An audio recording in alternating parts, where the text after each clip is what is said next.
In fact, when I heard the president, I watched the presentation on TV, I told myself, President Mahama must be very courageous to have taken that decision, knowing too well, talking about politics and elections, how perhaps may hurt. But then he said he was a dead goat. It cost him. Oh, that's a long. This is somewhat similar. Yeah. No, to be honest, I think he was quite courageous in making that decision.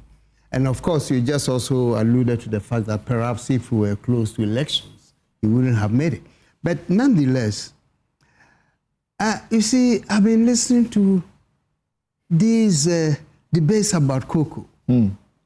And I think, by and large, you are really talking about the symptoms, but not the root causes of where we are. You see, I don't want anybody to blame my good friend Randy, for that matter, the current administration per se, because what we are faced with is an accumulated result of mismanagement, pillaging, cheating cocoa farmers, all the way back throughout not only this republic, we can even go back. Those of us who've been saying, yeah, we are sons and whatever of cocoa farmers, you know how difficult it is to produce a bag of cocoa?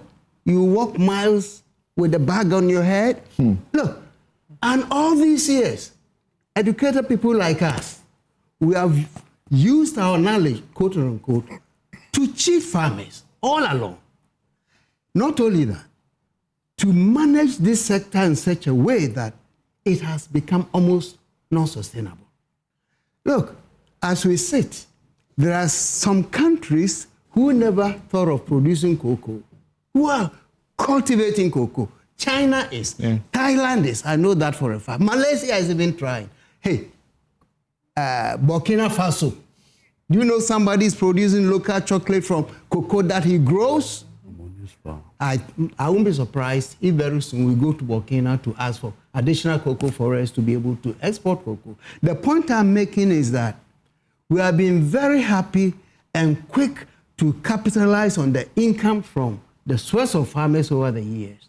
But we have not been able to have a vision that will have transformed the industry to a level where the whole country could be proud of. Look, when I was a little kid and we were drying cocoa on the, how do you call it, the mat, that's it's the same thing that farmers are doing. Yeah. The same thing, 100 years, we are doing the same thing. Chinese. And we say that the cocoa has been the backbone of the economy. We are building hundreds of roads with cocoa money, but we can't use it to transform, give technology that will improve what they are doing. So that other countries who are coming in later are even beating us because they have the technology. Of course. So you are right. The farmer has been cheated. We have been cheating them. That's what we don't want to admit. But that is the reality. That's why perhaps some farmers are very angry. And if I were a farmer, I would be very angry. Okay? But I'm happy at least recently they announced that the officers are also reducing their salaries, blah, blah. But that came later, after the cocoa price had been reduced. So I think we have to be thinking ahead, because very soon, if cocoa is given a 6% of our national GDP, very soon it's going to be 2. It's going to be 2. Cocoa will no longer become the backbone of the economy. If that is the case, what do we think in strategic terms to replace cocoa? Diversification. Which we only talk about but never get to do. Thank you very much. That's all we do. So because you said a while ago, common tomatoes. Common tomatoes. Without, our neighbors, we are getting to scarcity. Can you believe that? And it's become a strategic issue or security issue, I should say. What's wrong with us? Are we jinxed to... We are not jinxed. We are just not using our brains. People who are highly educated like you and I, we are the cause of the problem, not your father or my father who lives on the cocoa farm. They are just in their villages toiling, and we sit in the air-conditioned offices and see how we manipulate figures to enrich ourselves. That, for me, is an issue. So if the president is saying they are going to reform, he has announced certain measures, which I believe could help us transform it, but not enough to turn our fortunes around in terms of the production and utilization. Let me hear Vicky briefly on this. Yes, the electricity matter.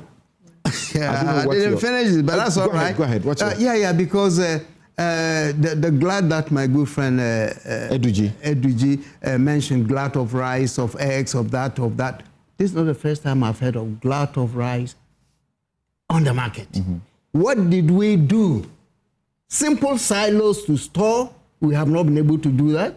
There was a time they were talking about silo in every district, in every whatever. Yeah. And we still sit here, and there's a glut. We don't have the simple technology to preserve.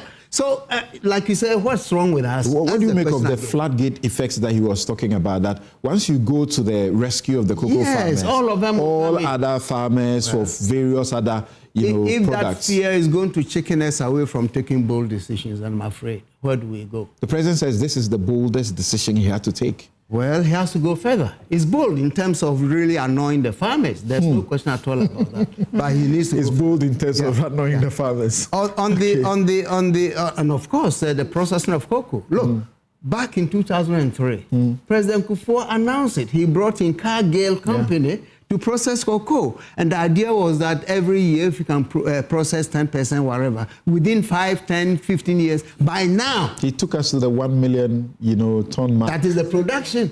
He came in when it was only 250 or 300,000 tons. He brought us to 700 and promised in 2 years we'll make 1 million. And we did. And then DC #1. Mahama #1. So you see, that's why at times you sit down and think, why do we always go back when we start a good progress? Maybe that's why people are expressing some concern about just in some, 1 minute.